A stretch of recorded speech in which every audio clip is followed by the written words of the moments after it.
Insurrection, impeachment, inauguration. Storyful analyzed tens of thousands of social media posts to tell the story of 15 days that changed America.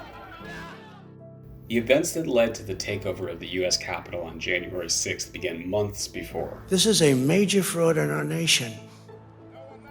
It's Election Day. As votes are being counted in states across the U.S., allegations of voter intimidation and a host of baseless conspiracy theories begin to go viral. In the days that followed, a Stop the Steal movement was created and spread online. Spurred by President Trump, protests hit towns and cities across America. Stop the steal! Stop the steal! When Trump's legal avenues were shut, a massive rally featuring the president was organized in Washington for January 6th, the same day Congress would be certifying electoral results. As businesses in the nation's capital prepared, Trump supporters flew to Washington. Fight for Trump!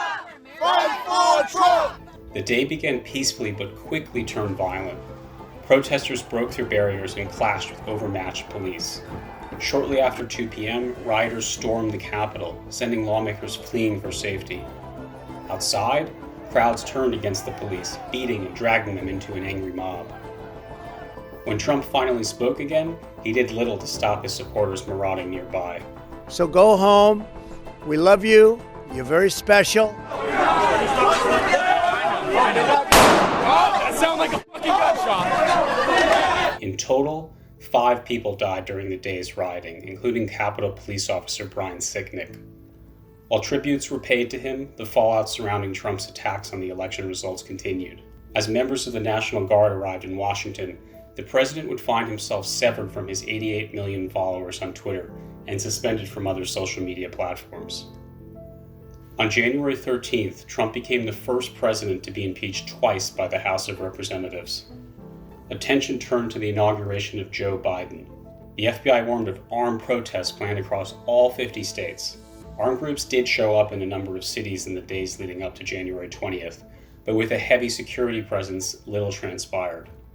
In Washington, Biden and Vice President-elect Kamala Harris hosted a memorial for those who died in the COVID-19 pandemic.